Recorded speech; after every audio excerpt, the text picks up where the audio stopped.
What happens when an army built to keep moving forward is suddenly told to pull back on 4 different fronts? And what if those retreats were not a sign of control, but proof that something much deeper was starting to break?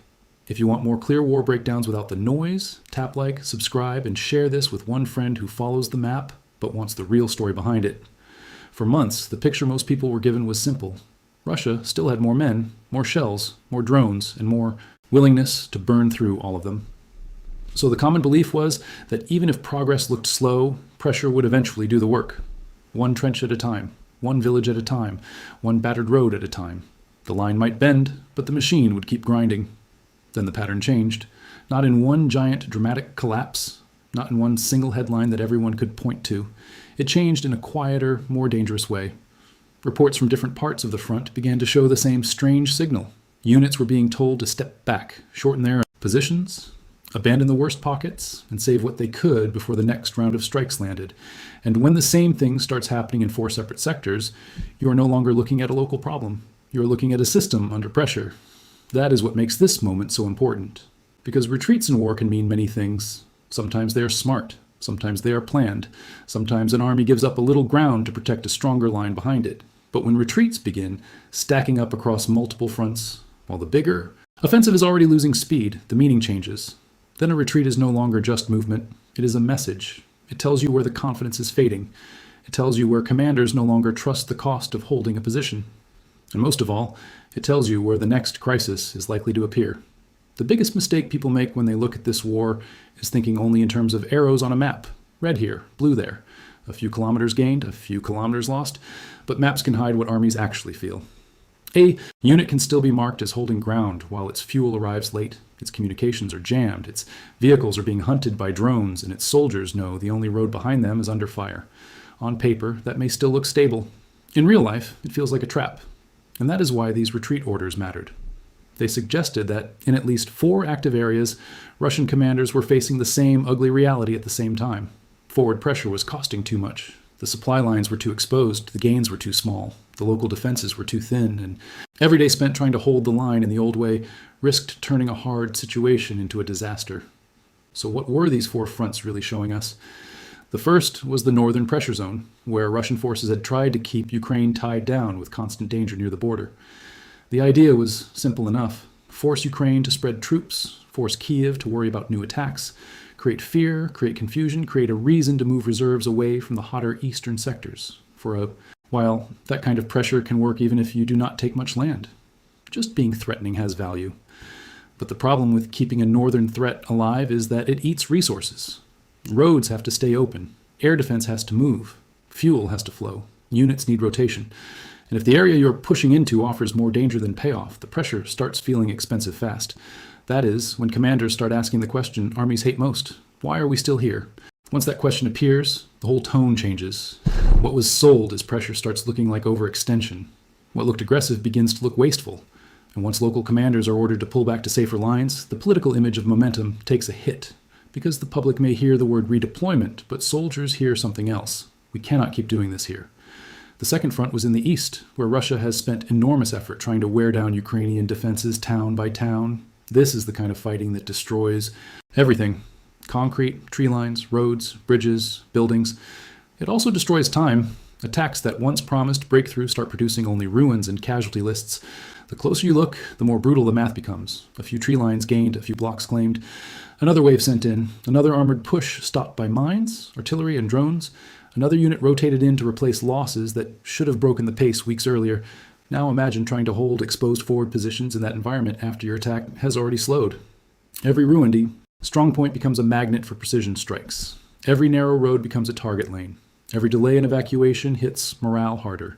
If a retreat order comes there, it is not because the battlefield suddenly became difficult. It was already difficult. The retreat comes because the cost of staying finally became worse than the cost of stepping back.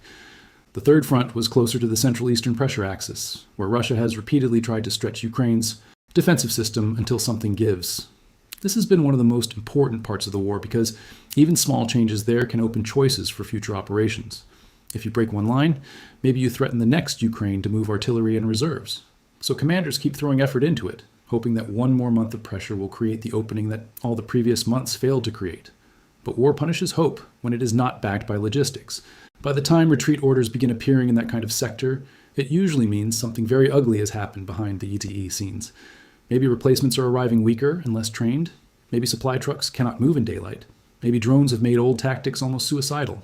Maybe junior officers are reporting that they can take a trench but cannot hold it for 24 hours. Maybe the rear areas are no longer safe enough to support the rhythm of attack that the plan depends on. And once the rear is unstable, the front stops being a front. It becomes a question mark.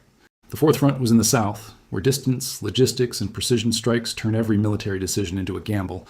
On paper, the south can look simpler. Fewer dramatic city battles, longer lines, more open terrain. But open terrain cuts both ways. It gives movement and it gives visibility.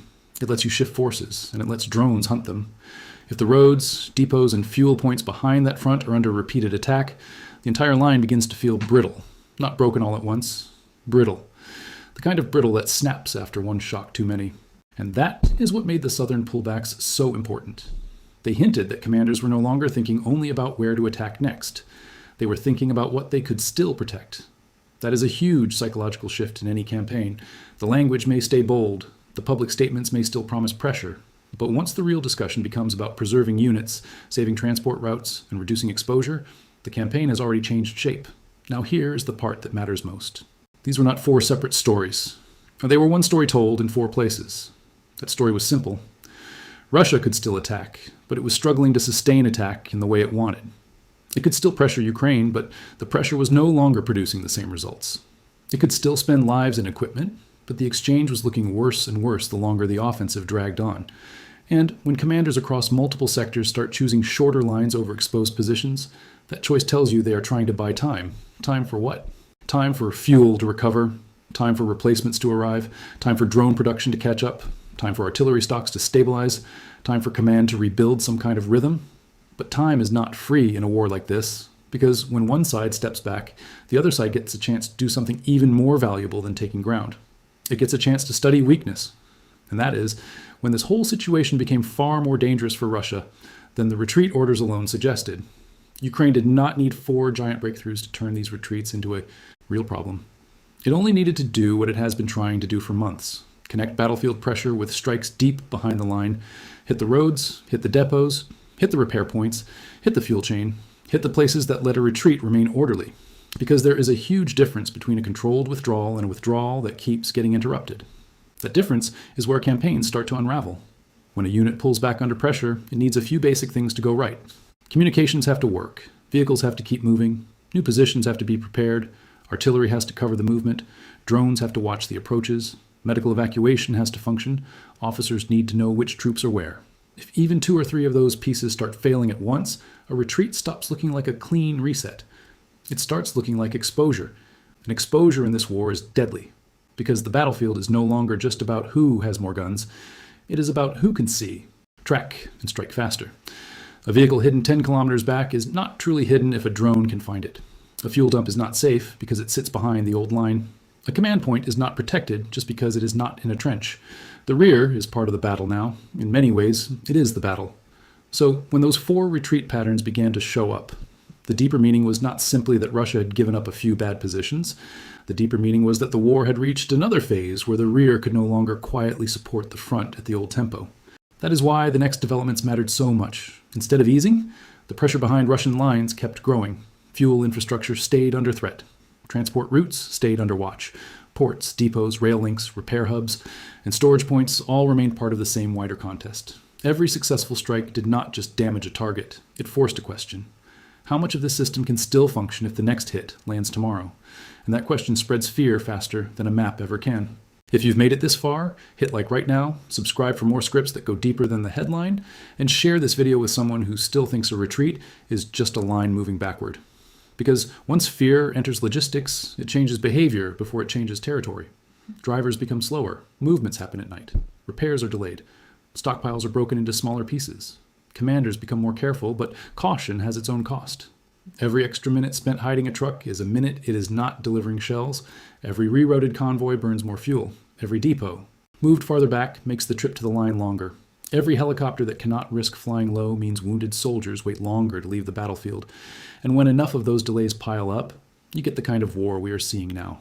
Not dramatic collapse, grinding shrinkage, A military machine that still looks dangerous, still hits hard, still has mass, but cannot convert effort into meaningful progress the way it once hoped.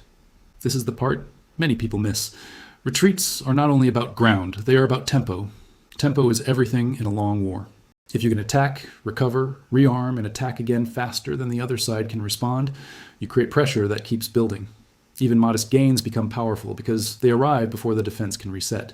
But if your tempo breaks, even strong attacks begin to feel isolated. One push here, another there, some local success, some local failure, no clean chain connecting them, no real operational rhythm. And that appears to be exactly what these 4 retreats were revealing. Not that Russia had lost the ability to fight, not that the war was ending, but that the rhythm needed for sustained offensive pressure was cracking. Units could still move forward in places, but not with the same confidence. Attacks could still happen, but holding what was touched became harder. Commanders could still demand action, but the system supporting that action was under strain from too many directions at once. There is also a human side to this that maps never show.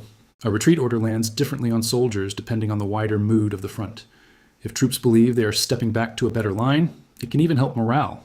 Survive today, fight tomorrow. But if they believe they are stepping back because the plan above them is failing, the emotional effect is much worse. Then the retreat becomes a verdict.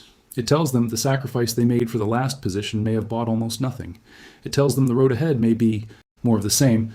And once that feeling spreads, it becomes harder to ask exhausted units to do the next hard thing. Ukraine's advantage in moments like this is not magic, and it is not endless strength. Ukraine has its own strain, its own losses, its own shortages, its own political pressure, its own fear. But what Ukraine has tried to do is force Russia to solve too many problems at once. Hold the line, replace losses, protect depots, defend airspace, move fuel, repair rail, cover ports, escort shipping, rotate troops, protect command posts, keep public confidence alive, maintain the image of momentum. And when 4 fronts start showing retreat behavior at nearly the same stage of the campaign, it suggests the list is becoming harder to manage. Think about how dangerous that is for any military command. Every decision begins to steal from somewhere else. That is when wars become less about strength in the abstract and more about balance. Can the system keep its shape while under constant pressure? Can it absorb losses without changing behavior too dramatically? Can it still decide the battle, or is it mostly reacting to the next fire that needs to be put out? The retreat orders suggest more and more reaction. And then came the result that really changed the meaning of everything. Once Russian units began shortening lines in multiple sectors, Ukraine gained something commanders value almost as much as territory: clearer targeting logic. When an enemy is still trying to expand everywhere, its intent can be broad and messy. But when that enemy starts falling back into tighter positions, patterns become easier to read. Roads matter more. Transfer points matter more. Certain villages become obvious staging sites. Certain rail points become essential. Certain bridges become critical. In other words, the battlefield becomes more understandable. And a more understandable battlefield is easier to punish. This is why a retreat can sometimes create the very danger it was meant to avoid. You pull back to save force, but in pulling back, you reveal what really keeps the force alive. You expose the skeleton, and once the skeleton is visible, every strike against it hurts more. That seems to be what happened here. The retreats did not create safety. They created concentration. And concentration is efficient until the enemy knows exactly where it is. Then it becomes risk. This also helps explain why small territorial changes can feel much bigger than they look. If one village on the map sits near the wrong road or near the only practical supply route for several positions, losing it can trigger a chain of new withdrawals. Not because the village itself was priceless, but because the geometry around it changes everything. Angles change, drone routes change, artillery sightlines change, evacuation gets harder, reinforcement takes longer. Suddenly, one local retreat pressures the next one. That is how a front starts bending without a cinematic breakthrough. And if you're wondering why this matters so much now, the answer is simple. Because wars of attrition are usually decided long, before one side admits it publicly. They are decided when one side keeps spending more to achieve less. They are decided when movement forward stops producing usable advantage. They are decided when a military machine still looks large, but begins quietly trading ambition for preservation. That is what these 4 fronts were really signaling. Not surrender, not peace, not instant collapse. A shift from trying to impose the war to trying to survive the war on better terms. And once that shift begins, every month becomes more dangerous politically as well as militarily. Why? Because governments can sell sacrifice when they can point to results. They can ask families to endure more if they say the pain is buying security, momentum, leverage, or a coming breakthrough. But when the public starts hearing about more losses, more withdrawals, more fuel stress, more destroyed equipment and fewer meaningful gains, the emotional contract weakens. People begin asking the question that haunts every long war. What exactly are we paying for now? That question does not need to be shouted in the streets to matter. It only needs to appear in enough private rooms. And the battlefield feels it. If this breakdown is giving you a sharper picture, subscribe now, leave a comment with the one front you think matters most, and send this video to the person who always asks, yeah, but what does it really mean? Because what it really means is that the war may be entering one of its most revealing stages. Not the stage where one side wins overnight, the stage where hidden weaknesses stop staying hidden. So where does this go next? There are a few things worth watching. First, watch whether Russian attacks return with real consistency or keep coming in uneven bursts. A force that is regrouping for a better push will usually show signs of restored rhythm. Ammunition use becomes steadier. Assault patterns become more coordinated. Local gains connect to each other, but a force that is still under strain tends to lunge rather than build. Big effort one week, quiet the next, pressure here, silence there. The map may still move a little, but the campaign feels improvised. Second, watch the rear more than the front. If fuel sites, rail links, shipping routes, and repair hubs remain under constant threat, then even tactical successes at the line may not scale into anything larger. That is the trap of modern war. You can win the trench and lose the logistics. You can take the village and still fail the campaign. Third, watch morale signals, even the indirect ones. Complaints from military channels, angry local officials, more stories about delayed rotation, more hints that units are holding with thinner margins than before. Armies rarely announce that confidence is slipping, but confidence leaves traces. And fourth, watch for the one thing every tired system wants most: time. If Russian command keeps reducing exposure, shortening lines, and avoiding unnecessary risk in multiple sectors, that will tell you it is still trying to rebuild capacity rather than gamble on one decisive move. But if it suddenly throws major force back into those same areas without fixing the deeper problems, that could mean the political need to look strong has started overpowering the military need to act smart. That is when mistakes become very expensive. Now step back and look at the bigger picture. The headline says 4 fronts were ordered to retreat. That is dramatic. But the deeper truth is more important than the headline. The retreat orders were not the story by themselves, they were the clue. The real story was what those orders revealed about the condition of the wider campaign.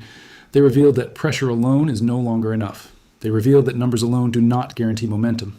They revealed that drones, logistics, fuel, and timing are shaping this war as much as raw manpower. They revealed that an army can still look threatening while quietly giving up the initiative piece by piece. They revealed that once multiple fronts begin adjusting to danger at the same time, the battlefield is telling you something commanders may not want to say out loud. The offensive is no longer unfolding on its own terms. That does not mean Russia cannot still inflict terrible damage. It can. It does not mean Ukraine has an easy path ahead. It does not mean the war is close to ending. Wars like this usually punish anyone who gets too confident too early. But it does mean something important. It means the burden of proof has changed. For a long time, the default assumption was that Russia only needed time. More time for pressure to work. More time for scale to matter. More time for Ukraine's defenses to thin out. More time for the sheer weight of repeated attacks to create an opening. But when 4 fronts start pulling back instead of leaning forward, time stops looking like an ally. It starts looking like a debt. Because the longer a strained campaign continues, the more chances the enemy has to hit the same weak points again. More fuel disruption, more pressure on rear routes, more fatigue, more confusion, more moments where a local retreat becomes the start of a wider slide. That is why what happened next was so serious. The retreats exposed the fact that the battlefield was no longer being shaped only by who wanted more land. It was being shaped by who could still support movement under constant surveillance and constant strike risk. And in that kind of war, once your support system starts blinking red in 4 different places, every future attack becomes more expensive before it even begins. So when you hear that 4 Russian fronts were ordered to retreat, do not picture one clean military maneuver and move on. Picture the opposite. Picture commanders looking at casualty reports, fuel flow, drone losses, broken vehicles, thin reserves, dangerous roads, and exhausted units, and realizing that staying forward could cost more than stepping back. Then picture what happens. When the enemy sees that same weakness and starts pulling on every exposed wire. That is the real meaning of this moment, not just that Russia stepped back, but that stepping back may have revealed how much of the war now depends on systems that are already under stress. And once that becomes true across multiple fronts, the next phase is rarely calmer. It gets sharper, more targeted, more revealing, more unforgiving. Because in the end, wars like this are not decided by who can shout the loudest about momentum. They are decided by who can still move, feed, fuel, repair, rotate, protect, and adapt when the map stops cooperating. And that is why these 4 retreats mattered. And that is why what happened after them may matter even more. Because the side that retreats today may still fight tomorrow, but the side that loses its system loses much more than ground.